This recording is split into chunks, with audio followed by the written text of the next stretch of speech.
से मनुष्य होता है वैसे उनका उपचार भी वहाँ पर किया जाता है। वहाँ पर अब लक्ष्मी जी रोक लेती हैं भगवान को, भगवान की हो जाती है एंट्री बैन। रथ निकले हैं वो कहीं ना कहीं पहुंचेंगे। भगवान जाते हैं गुंडीचा, भगवान जाते हैं अपनी मौसी के घर। और रथ यात्रा निकलती है, वहाँ पर आगे आगे सोने की झाड़ू लगती है। सत्ता के हिसाब से, एडमिनिस्ट्रेशन के हिसाब से वो सबसे ऊपर है, तो वो झाड़ू लगाए। जितने भूत प्रेत अतृप्त आत्माएं हैं वो भी इस रथ यात्रा में जरूर रहती हैं। भगवान जगन्नाथ की विश्व प्रसिद्ध यात्रा का आरंभ हो चुका है। पुरी से यात्रा शुरू हो चुकी है। 16 जुलाई से इसका आगाज हुआ और 12 दिनों तक ये रथ यात्रा चलने वाली है। जिस रथ यात्रा का जिक्र हम बार बार कर रहे हैं, आप भी ये सोच रहे होंगे कि क्यों भगवान जगन्नाथ इस रथ की सवारी करते हैं। तो आज इसी को लेकर हम चर्चा करने जा रहे हैं और इसी को लेकर कुछ दिलचस्प पहलू आपको बताने जा रहे हैं। हमारे साथ रीमा जी हैं, बहुत स्वागत है आपका। थैंक यू पूजा।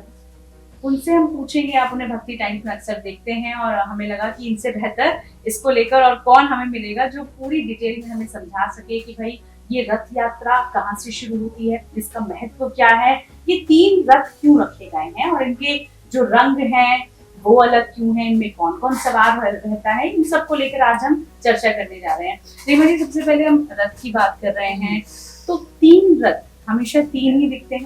दर्शकों के मन में सवाल होता है कि 3 ही होते हैं या कोई और रथ भी होता है? प्रमुख रूप से 3 रथ होते हैं। एक भगवान सुदर्शन का माना जाता है कि भगवान सुदर्शन आगे चलते हैं, क्योंकि भगवान सुदर्शन हम जानते हैं भगवान की सुरक्षा है। भगवान ने जो भी अवतार लिया है, जो सुदर्शन चक्र है वो उनके साथ हमेशा रहता ही है, तो वो भी सुरक्षा के रूप में भगवान के साथ रहते हैं। तो जब भी हम ये बात करते हैं कि रथ यात्रा में कौन कौन है, तो भगवान सुदर्शन का नाम भी उसमें ज़रूर लिया जाता है कि भगवान बलभद्र, अगर हम क्रमानुसार बात करें, और उसके बाद माता सुभद्रा, और उसके बाद सुदर्शन जी, और फिर भगवान जो हैं वो रहते हैं। तो ये जो है उनका क्रम रहता है। तो जहाँ तक आपने रथों की बात की पूजा, बहुत ही भगवान के रथ तो खैर आप कल्पना कर सकते हैं कि जो भगवान के लिए रथ बनाए जाते हैं वो कितने सुंदर होते हैं। सबसे खास बात जो है,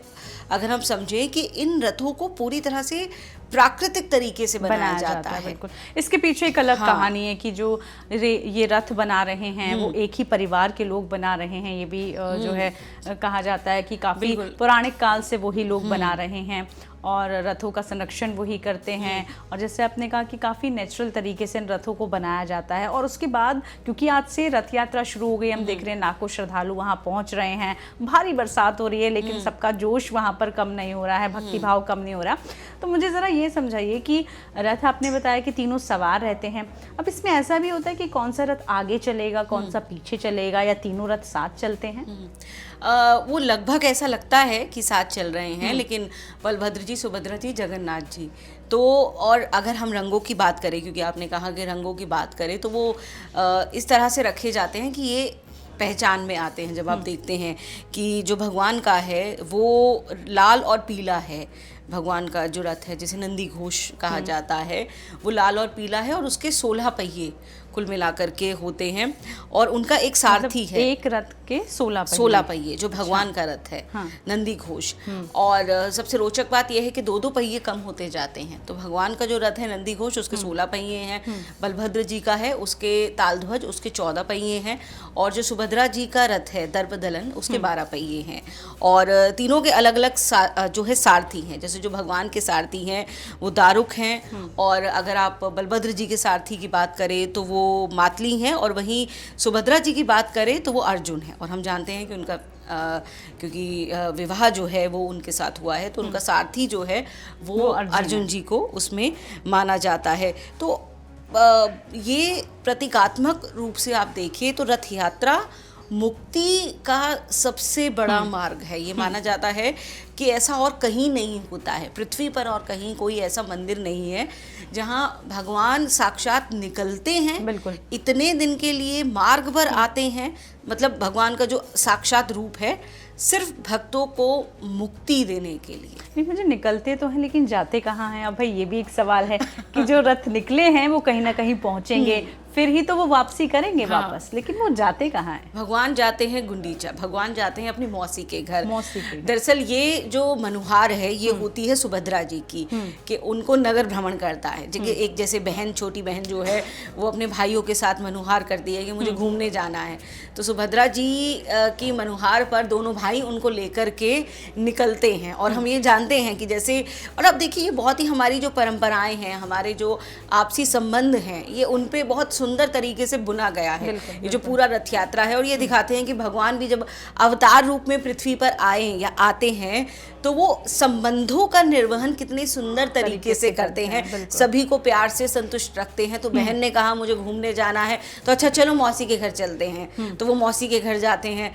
अब मौसी के घर तीनों निकल करके जाते हैं घूमने के लिए, तो पूरे 9 दिन, क्योंकि मौसी ने वहाँ खूब खिलाया पिलाया, तो उसके बाद बीमार भी हो गए। कोई भी बच्चा जाता है तो बहुत खुश होता है, तो सबको जैसे पैम्पर किया जाता है, तो ऐसे ये मौसी के यहाँ जाते हैं, वहाँ पर खूब अच्छा समय बिताते हैं, वहाँ पर खूब इनकी आवभगत की जाती है, खूब इन्हें व्यंजन खिलाए जाते हैं। और जिसके बाद हम जानते हैं कि भगवान का जो स्वास्थ्य है वो थोड़ा सा बिगड़ जाता है, क्योंकि इतना ज़्यादा आदर सत्कार हो गया, इतना ज़्यादा लाड प्यार हो गया है कि उसका जो थोड़ा सा असर दिखता है। तो ये तीनों निकल के अपनी मौसी के घर जाते हैं। और विदेशी पर्यटक, मैं भी सुन रही थी, विदेशी पर्यटक आए हैं, जय जगन्नाथ वो कह रहे हैं, जगन्नाथ की जो लीला है वो अपरंपार है, इस तरह के जय घोष वहाँ पर लगाए जा रहे हैं।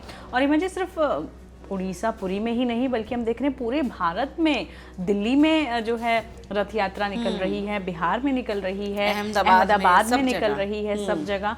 और इसमें एक खास बात और मैंने पढ़ा था, मैं आपसे उसको समझना ज़रूर चाहूँगी कि भाई जो रथ यात्रा निकलती है वहाँ पर आगे आगे सोने की झाड़ू लगती है, और वो राजा या यूँ कहें कि जो भी राज्य है उसका जो मुखिया है, जैसे मुख्यमंत्री हो गए कोई भी, वो लगाते हैं। ये मतलब किस तरह की पौराणिक कथा? ये दरअसल क्योंकि उड़ीसा के राजा जो हैं, परंपरा, क्योंकि मूल रूप से हम जानते हैं कि ये जो परंपरा त्योहार है ये उड़ीसा का है, तो ये परंपरा वहाँ से शुरू हुई कि जो उड़ीसा के राजा हैं अभी भी गजपति महाराज, वो मुख्य रूप से सोने की झाड़ू वो लगाते हैं भगवान की रथ यात्रा के आगे। और उसके बाद ये जो परंपरा है प्रतीकात्मक रूप से कि जो जहाँ जिस भी क्षेत्र का मुखिया होगा, फिर चाहे वो मान लीजिए वहाँ का काउंसलर ही क्यों नहीं है, उस वक्त वो वहाँ पर, अगर आप देखें सत्ता के हिसाब से, एडमिनिस्ट्रेशन के हिसाब से वो सबसे ऊपर है, तो वो झाड़ू लगाएगा, वो आगे फिर जो है उस रथ यात्रा का स्वागत करता है, झाड़ू लगाता है। तो ये जो है एक प्रतीकात्मक रूप से वो ये बताता है कि सर्वशक्तिमान अगर कोई है, सबसे बड़े अगर कोई हैं, महाराजा अगर कोई है, या जो सबसे बड़ी पदवी पर बैठ सकता है, तो वो भगवान जगन्नाथ ही हैं। उनके सामने कोई कहीं का भी बड़ी से बड़ी सत्तासीन है, पीठासीन है, भगवान के आगे वो मात्र सेवक है और नतमस्तक है। तो ये बहुत ही एक सुंदर स्वरूप है, प्रतीकात्मक रूप से अपनी भक्ति और अपनी सेवा भाव को प्रदर्शित करने का। मुझे लगता है ये बहुत ही एक सुंदर व्यवस्था, एक बहुत ही प्यारी व्यवस्था की गई है। और उसी व्यवस्था में सभी लोग पहुंचते हैं। उम्मीद करते हैं जो दर्शक हमें देख भी रहे होंगे वो भी वहां पर जाने के इच्छुक होंगे, या फिर बहुत सारे पहुंच भी गए होंगे। रथ यात्रा को लेकर इमजी हमने आपने पूरा बताया विस्तार से कि भाई क्या इनका सीक्वेंस रहता है, कैसे ये चलते हैं।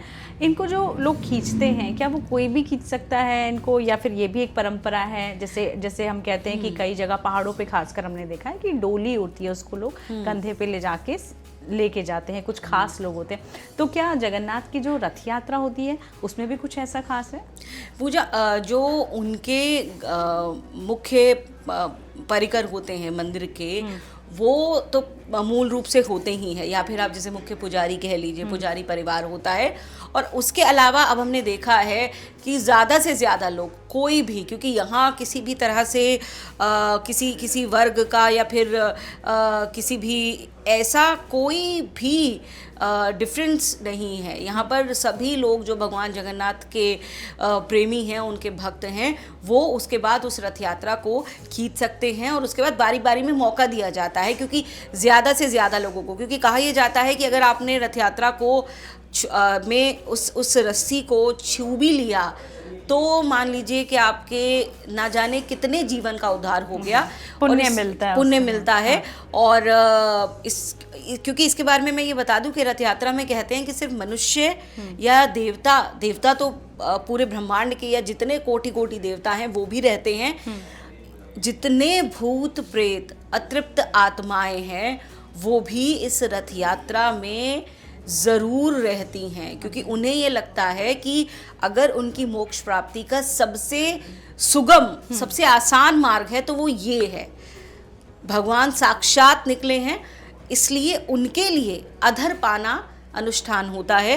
आपने देखा होगा कि ये विजुअल्स लगातार आ रहे हैं, 3 इतने बड़े बड़े मिट्टी के जो मटके हैं, पात्र है, हाँ। वो भगवान के अधरों तक, ओठों तक लाए जाते हैं, उन्हें भोग लगाया जाता है और उसके बाद तीनों को तोड़ दिया जाता है। जानबूझ के वो ऐसे ही नीचे वो पूरा बिखर जाए, वो इसलिए बिखर जाए कि आसपास जितने भूत प्रेत गंधर्व अतृप्त आत्माएं, ऐसे पितृ आगे जिनके परिवार वाले उनके लिए कोई शांति के लिए नहीं कर पाए, वो सभी उस भोग को प्राप्त करें और उस भोग को प्राप्त कर लेने मात्र से उन्हें मोक्ष मिल जाता है, मुक्ति मिल जाती है। तो सोचिए कि भगवान निकलते तो हैं कहने के लिए, घूमने के लिए, लेकिन पूरे ब्रह्मांड को और सकल विश्व को उनका उद्धार करते हुए निकलते हैं। इसीलिए जितना प्यार आता है ना जय जगन्नाथ कहने में, बिल्कुल वो बोलने से ही बिल्कुल एक एनर्जी जो हम कहते हैं वो आ जाती है, जय जगन्नाथ बोलने से ही। हाँ। और जैसे आपने कहा कि जो उसको छू भी लेता है, अभी हम देख रहे थे तस्वीरों में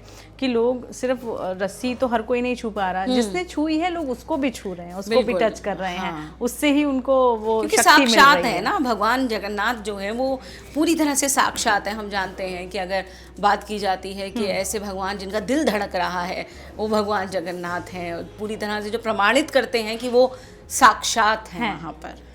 बिल्कुल रीमा जी, आपने बहुत विस्तार से सब कुछ बताया, बहुत शुक्रिया आपका। और उम्मीद करते हैं जो हमारे दर्शक हैं, श्रद्धालु भक्त हैं, उन्हें भी बहुत अच्छा लगा होगा। बहुत सारी ऐसी चीज़ें जो कि हम पूजते हैं, मानते हैं, लेकिन बहुत सारी ऐसी छोटी छोटी चीज़ें होती हैं जो हमें नहीं पता होती, उसके पीछे की पौराणिक कथा क्या है, रहस्य क्या है, उससे हम थोड़े अनछुए रह जाते हैं। तो उम्मीद करते हैं आपको ज़रूर पसंद आया होगा। और जगन्नाथ से जुड़ी अगर आपके पास भी कोई किस्से हैं, कहानी है, तो हम तक ज़रूर पहुँचाएँ, उसको लेकर भी हम चर्चा करेंगे। फिलहाल के लिए इतना ही, नमस्कार।